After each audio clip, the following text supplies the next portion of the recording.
Bonjour à tous, l'actualité régionale à la mi-journée, c'est tout de suite dans le 12-13. Voici le menu. Vendredi 13, superstition oblige, tous les espoirs sont permis pour les joueurs, 2 fois plus nombreux qu'un jour habituel. Il faut dire que les gains promis ont de quoi faire rêver. Comment financer son entreprise sans faire appel à une banque, en ouvrant son capital à des investisseurs privés? Une nouvelle tendance qui commence à se répandre sur le territoire. En Alsace, une entreprise d'Urmingen s'est lancée dans l'aventure et c'est sans regret. Du rire et de la satire avec la nouvelle revue des scouts baptisée Indigné, presque parfait.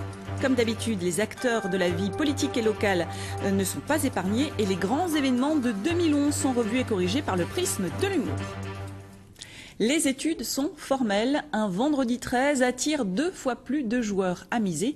Vous êtes 8 millions aujourd'hui à tenter votre chance au jeu. Un effet d'attractivité certain dans la région aussi, mais plus contenu qu'ailleurs. Olivier Stéphane, Philippe Dezante. C'est un petit débit de journaux, tabac et jeux au 134 de la route du Polygone en périphérie de Strasbourg, à peine grand comme un 2 pièces, mais qui depuis ce matin ne désemplit pas. Vous me faites un flash Euromillion et un flash loto. Il y a un super loto aussi, oui. Vous me mettez, oui, aussi. Super loto à 13 millions, Euromillion à 28 millions, super cagnotte et toute la ribambelle des jeux quotidiens. Le calendrier fait quelques vendredis 13 par an, bien les choses. Les superstitieux, le vendredi 13, ils sont là, quoi. Vendredi 13 millions. J'espère que c'est moi qui va les gagner. Si on compte toujours 2 fois plus d'affluence les vendredis 13, ici comme ailleurs en France, l'Alsace est par contre un petit joueur. 19e région sur 23 dans les recensements de la Française des Jeux, avec une mise moyenne par semaine et par habitant de 3,40 €, mise qui n'a progressé en 2010 que de 4,1%, soit moitié moins que dans le reste de la France. Et pourtant... Je n'ai pas à me plaindre parce que je suis toujours gagnante. Je n'ai pas à me plaindre. Vendredi 13, jour superstitieux pour les Français, mais pas pour le reste de l'Europe, dont les jeux de hasard ne changent pas leur gain ce jour-là. C'est une date qui pourtant ne s'oublie pas. Est-ce que vous avez un souvenir de quelque chose d'heureux qui se soit passé dans votre vie un vendredi 13 ? Oui. Quoi donc ? Une rencontre. Amour, argent, gloire et beauté, cette année est exceptionnelle avec 3 vendredis 13 et pour mieux en profiter, elle est bissextile avec 366 jours. Si la Française des Jeux et le PMU ne se sont jamais aussi bien portés en 2011, les casinos en revanche font grise mine, mais ce n'est pas le cas du casino de Blotzheim. Après 3 ans d'existence, il a déjà grimpé à la 15e place des établissements français. Sa localisation géographique, proche de l'Allemagne et de la Suisse, y est pour quelque chose. Dominique Sidlazek, Bernard Stemmer. Tous les jours, près de 900 personnes franchissent la porte du casino de Blotzheim et cela 365 jours par an. Depuis son ouverture il y a 3 ans, le site affiche crânement une croissance à 2 chiffres et aujourd'hui, au palmarès des casinos français, il trône à la 15e place sur près de 200 établissements. Cette réussite est basée sur un concept simple. En plus des jeux, l'établissement propose des cours de cuisine, de fitness, des spectacles en tout genre. Alors, on ne vient pas forcément que pour jouer. Pour les soirées spectacles, pour le restaurant. En été, la terrasse, on y mange bien. Les spectacles, la salsa, la zumba. Dès l'ouverture de l'établissement, on avait choisi de créer plutôt un complexe multi-loisirs qu'un casino à proprement parler. Donc on a tenu cette politique jusque-là, c'est celle qui porte ses fruits. C'est 365 jours d'animation par an, c'est-à-dire une animation par jour hors jeu.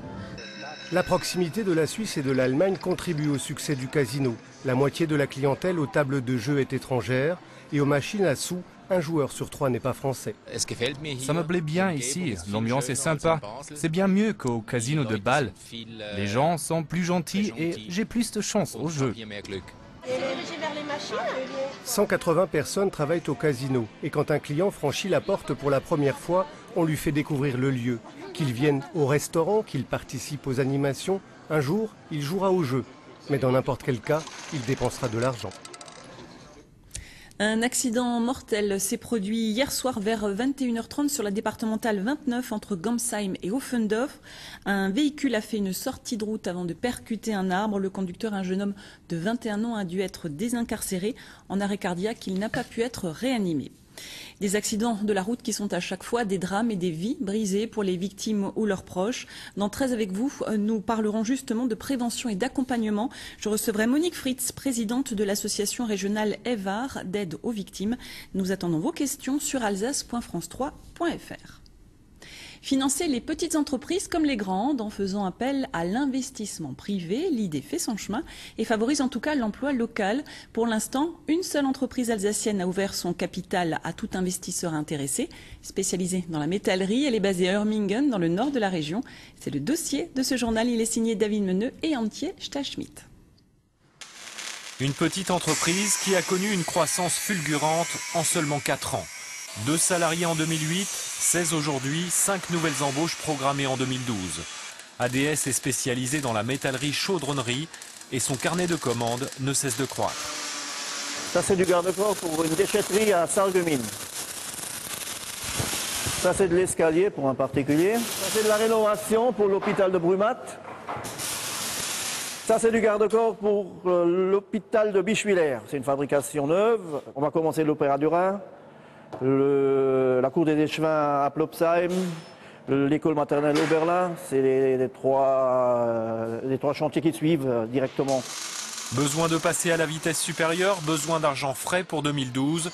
Il fallait trouver près de 200 000 €. En cette période où les banques sont de plus en plus frileuses, l'entreprise s'est tournée vers Love Money, une association parisienne qui lui a permis de trouver des actionnaires pour son financement.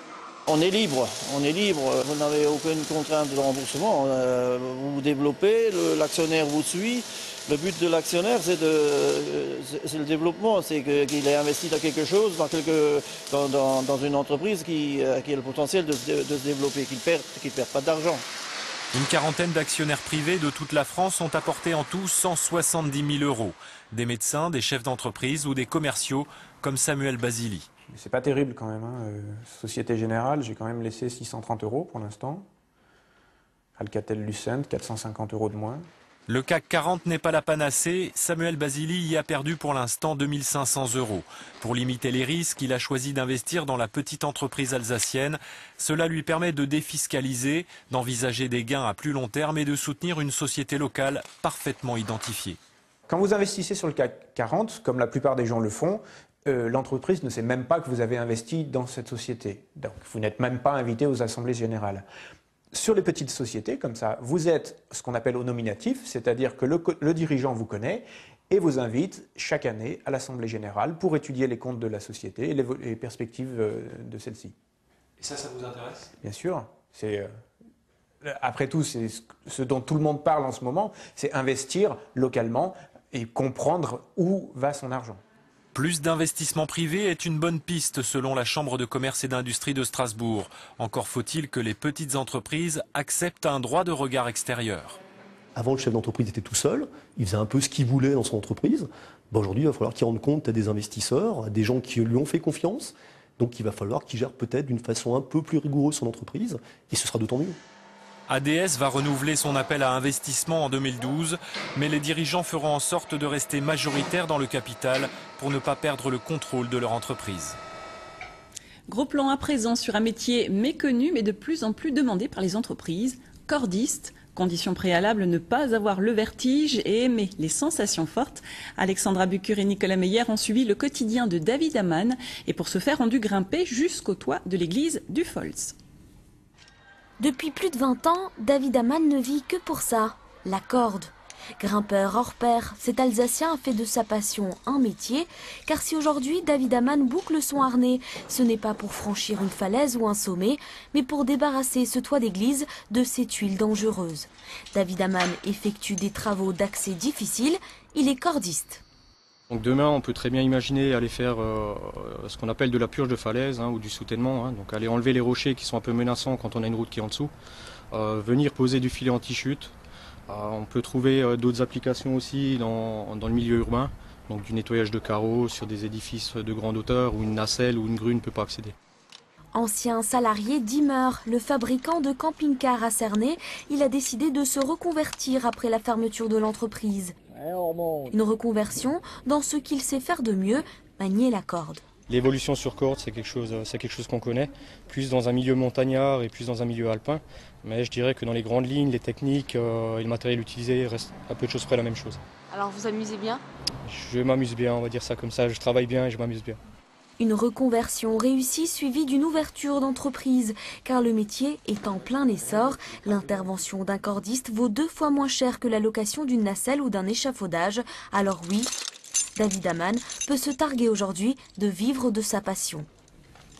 Coup d'envoi hier soir pour un mois de la revue satirique des scouts à la salle des fêtes de Schiltigheim. Indigné, presque parfait, c'est le titre de cette édition toujours aussi mordante et endiablée qui n'épargne ni les élus ni les grands faits d'actualité de 2011. Voici un aperçu avec Maxime Villerio et Denis Becker. Regain de tension sous les projecteurs, dernier réglage avant le lever de rideau. La revue Scout se lance dans le Grand Bain 2012 avec son nouveau spectacle, Indigné presque parfait. Et pour ouvrir le débat, l'évocation de la crise grecque.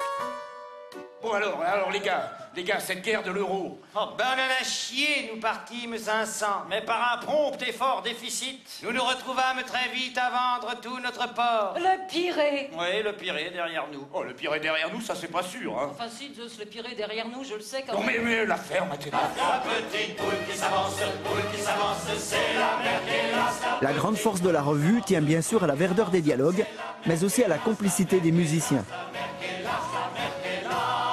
C'est un luxe qu'on a, une grande chance de pouvoir avoir des musiciens live parce que ça donne une autre dimension à la revue. Ils collent vraiment à l'ambiance. Voilà, oui, c'est vraiment des partenaires. Ils sont sur le plateau avec nous, quoi. Même s'ils sont un petit peu dans une fosse, ils sont pour nous. C'est une grande solidarité. La solidarité, belle qualité que pourraient cultiver davantage nos élus, trop souvent obsédés par les luttes d'influence. Nous, on est là parce qu'on veut que le nouvel hôtel Conseil d'Alsace, il soit dans le Bas-Rhin. Oui, ben nous aussi, on va nous fermer l'hôtel. Mais nous aussi, on va nous fermer l'hôtel. Et on veut l'assurance que le nouvel hôtel, il sera dans le Haut-Rhin. Il n'y a pas de raison. Oui, mais nous, on est mieux que vous. Qui est mieux que qui? Puisque cette année est dominée en France par l'échéance présidentielle, c'est l'occasion de mettre un peu de folie dans les débats. Mélenchon peut nous sauver. Oui. On est folle de Mélenchon. Mélenchon, mais pas conne. On ne parle pas tellement des élections présidentielles dans cette revue, parce que d'abord on n'en connaît pas le résultat, hein, donc on a juste 1 ou 2 candidats qu'on soutient, vous verrez, je n'en parle pas. La revue, elle, en parle. Mieux, elle le chante et le danse, histoire peut-être de le faire bien entrer dans les têtes.